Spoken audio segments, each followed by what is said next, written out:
Mojopahit ini masyarakat yang sudah maju, puncak kemajuan peradaban Nusantara itu ada pada Mojopahit. Di Metropolitan Museum di New York itu ada meriam berangka tahun 1889.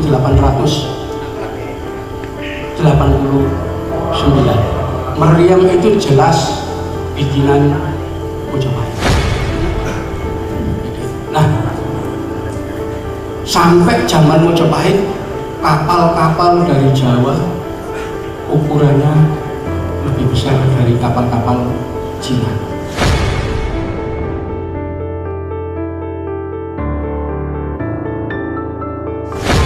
Itu silakan dibaca perjalanan Vasco da Gama ketika menemukan India.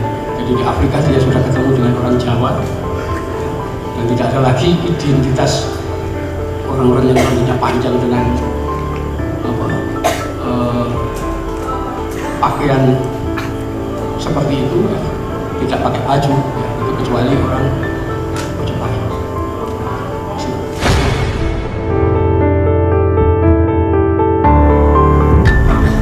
Assalamualaikum warahmatullahi wabarakatuh.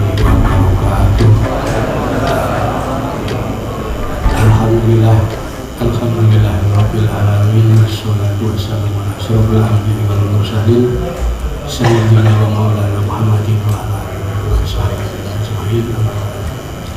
Kepada Bapak Ibu dan sahabat-sahabat sekalian, acara yang bertemakan Banowo Sekar ini adalah satu acara yang saya kira diambil dari sebuah peristiwa yang diabadikan oleh seorang pujangga Mojopahit namanya Empu Tanah. Beliau mengarang sebuah kidung, ya, yang namanya Banowo Sekar, artinya perahu bunga. Peristiwa itu terjadi tahun 1465 ya, Masehi. Peristiwa itu adalah upacara serada di tahun 1400. Mojopahit termasuk negara maju. Jadi negara maju. Sebabnya ya, kalau kami mengatakan Mojopahit masa depan Indonesia, itu tidak sekedar angan-angan, tetapi sebetulnya Mojopahit ini masyarakat yang sudah maju, puncak kemajuan peradaban Nusantara itu ada pada Mojopahit. Salah satu bukti, kalau Anda ke New York, silakan datang ke Metropolitan Museum. Di Metropolitan Museum di New York itu ada meriam berangka tahun 1889.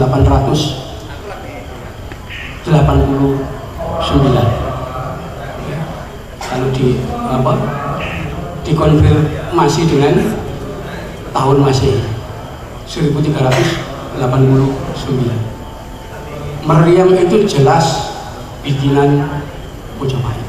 Kenapa? Ada cap lambang Surya Mojopahit. Sampai sekarang masih disimpan di New York. Jadi kita sudah ditirukan oleh sejarah bikinan Belanda. Meriam itu baru datang zaman Portugis.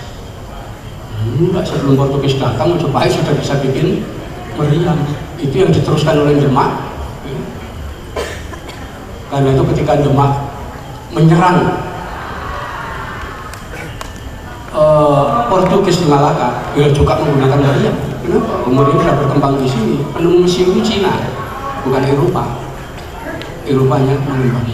Jadi Mojopahit sudah maju masyarakatnya saat ini. Dan ada satu hal yang perlu kita ketahui, bahwa seluruh kerajaan di Nusantara yang menganut prinsip-prinsip kehidupan maritim itu selalu lebih maju, lebih makmur dibanding ketika mengikuti prinsip agraris. Majapahit adalah negara maritim terbesar saat itu. Jadi kapal-kapal ukuran besar, dan pada masa itu orang sudah menemukan yang namanya kompas. Jadi alat penunjuk arah di kapal-kapal zaman kuno itu disebut dengan nama pedoman penunjuk arah. Pedoman ini kompas kan dalam era modern. Kenapa? Karena penunjuk arah itu menggunakan jarum. Karena dinamakan pedoman, alat itu menggunakan untuk menunjuk arah. Kompas itu kan bahasa Inggris saja. Aslinya orang kita sudah kenal kompas zaman dengan istilahnya pedoman, yaitu penunjuk arah mata angin dengan menggunakan jarum. Bahkan jauh sebelum Majapahit, abad ketiga Masehi, tahun 280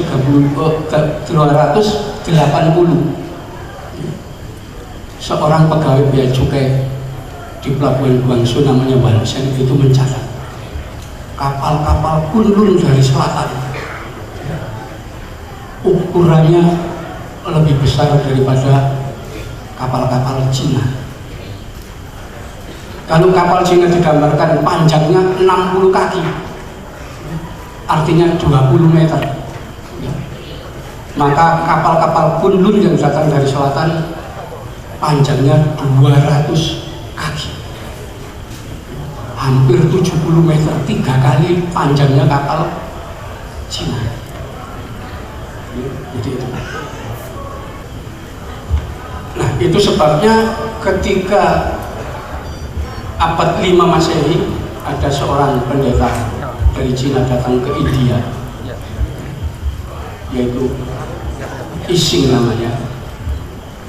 Ketika dia kembali dengan menggunakan kapal yang berukuran 200 kaki yang bisa memuat 700 orang dan mengangkut barang sekitar 10.000 ton. Kapal itu rusak di Jawa, terdampak. Kemudian diceritakan pendeta Ising tinggal di Jawa selama 5 bulan menunggu kapal pesanan baru yang ukurannya sama. Artinya orang Jawa zaman dulu abad 5 Masehi itu kalau membuat kapal ukuran besar butuh waktu 5 bulan, karena dulu kan dibikin dari kayu semua kapal. Nah, sampai zaman Majapahit kapal-kapal dari Jawa ukurannya lebih besar dari kapal-kapal Cina.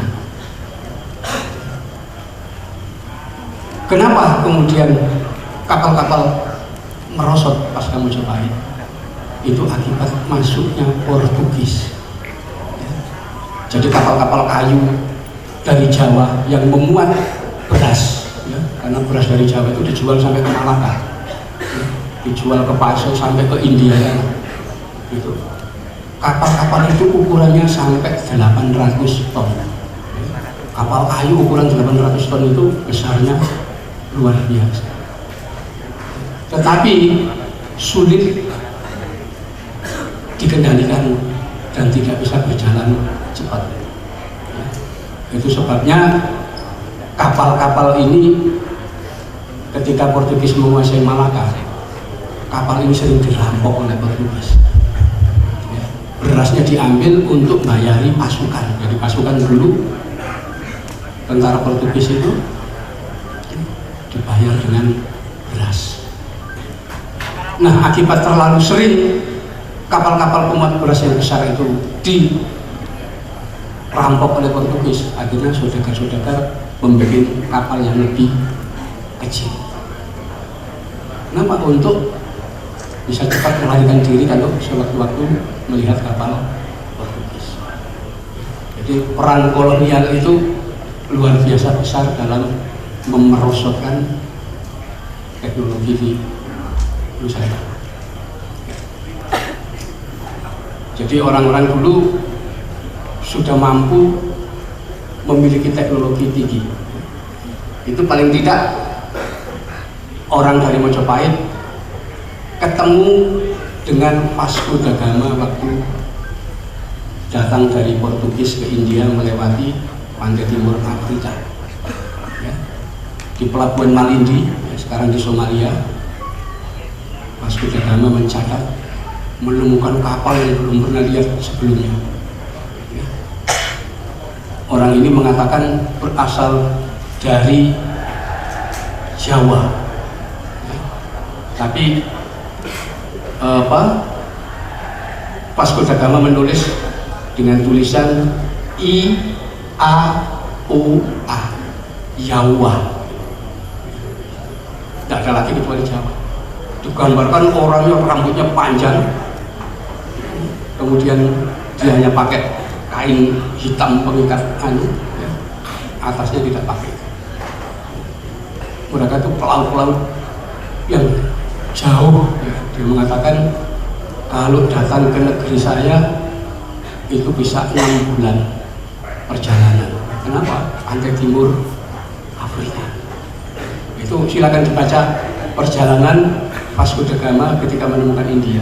Jadi di Afrika dia sudah ketemu dengan orang Jawa, dan tidak ada lagi identitas orang-orang yang rambutnya panjang dengan pakaian seperti itu, ya. Tidak pakai baju, ya. Itu kecuali orang Mojopahit. Nah, kebesaran dari Mojopahit bisa kita lihat, ya, salah satunya dari catatan Tommy Piris ketika dia datang ke Jawa tahun 1513. Dia mengatakan kerajaan Mojopahit sudah pindah ke pedalaman, dan dia tidak berani masuk ke ibu kota Mojopahit di pedalaman. Tapi dia sempat datang ke ibu kota kerajaan Sunda.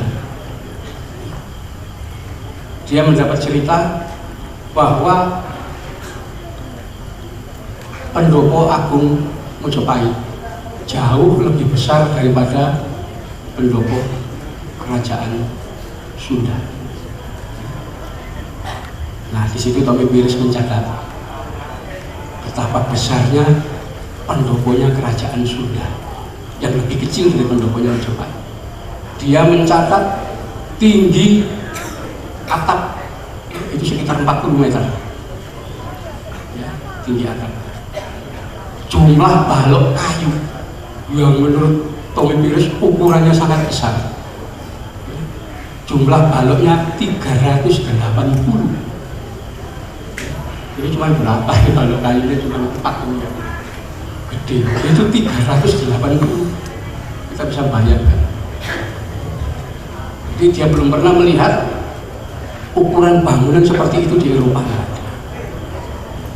Itu memang luar biasa. Dan Mojopahit lebih besar dari kerajaan Sunda. Proses itu artinya zaman dulu ya teknologi sudah sangat besar. Dan orang Mojopahit itu karena maritim, maka rata-rata orang Mojopahit itu rasional. Jangan dianggap penuh tahayul, rasional. Untuk membuat keris misalnya, orang-orang Mojopahit sudah mengimpor baja putih dari Kurosan. Itu sebabnya dalam teknik pembikinan keris itu ada yang disebut wesi Kurosani. Itu dari kata-kata Kurosani, dari Kurosan kan, bajanya yang terkenal ringan tapi sangat ulet dan sulit dipatah. Dan itu dibikin dalam tempo 1 tahun, kadang ada yang 2 tahun. Kenapa? Keris itu identitas orang zaman dulu. Orang zaman dulu tidak bawa keris sama dengan orang zaman sekarang nggak punya KTP, nggak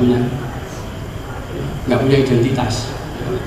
Di situ artinya ya, tidak ada yang menghargai dia. Bentuk keris itu menentukan. Nah, itu orang zaman dulu bisa tahu, oh ini kerisnya ini semua apa? Kenapa? Masing-masing punya identitas. Nah ini yang sampai sekarang teknologi pembikinan keris zaman Majapahit itu tidak berlanjut, karena makin lama makin merosot.